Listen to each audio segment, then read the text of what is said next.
Dear students, welcome back to the video, and in this video I'm going to discuss with you the important topic of class metric, and this is the internal structure of human kidney. Well, in the previous video we talked about the human urinary system, and the major organ of it is obviously the kidney.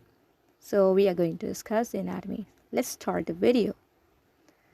Well, if you look at your kidney, then it is bean-shaped structure.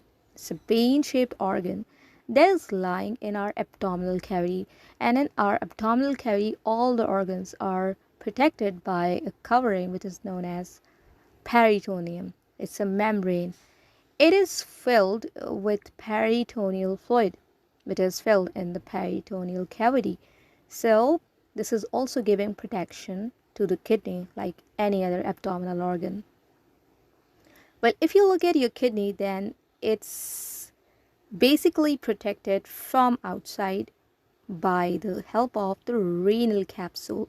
So renal capsule is a membranous structure. It's a membranous sheath-like structure which is actually giving protection to the internal parts of the organs. I hope that you have got this idea.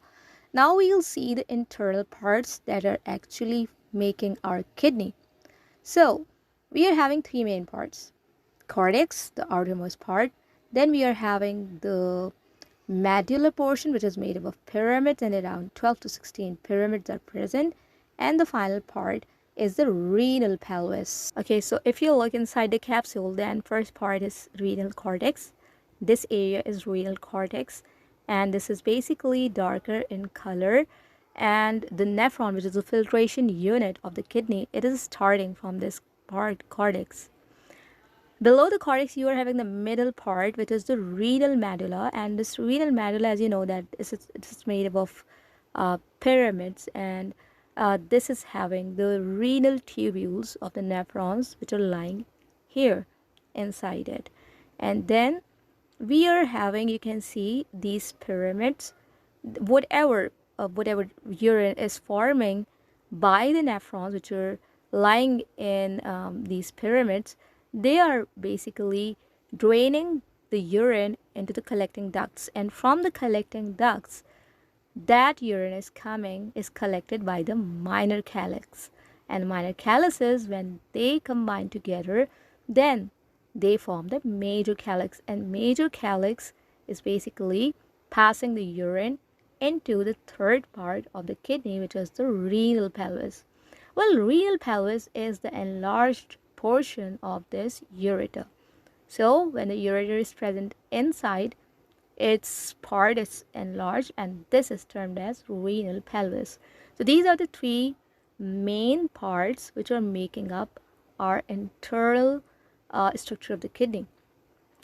Now I know that you know what is the function of renal artery. Renal artery is bringing the oxygenated blood from the heart, like the dorsal aorta is basically splitting into various branches, and renal artery is bringing the oxygenated blood to the kidney, and then it is filtered by the nephrons, and then the urine is formed. During this process, when it is happening, so the tissues which are present inside the kidneys, they are giving the deoxygenated blood, and that deoxygenated blood is collected by the renal vein, and then renal vein then becomes a part of the biggest vein of our body, that is inferior vena cava, which drains the deoxygenated blood into the right atrium, that you know quite well.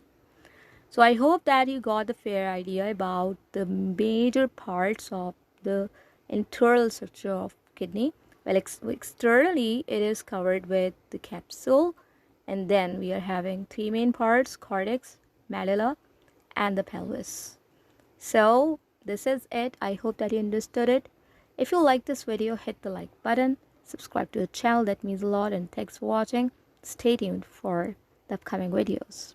I'll see you, and till then, take care.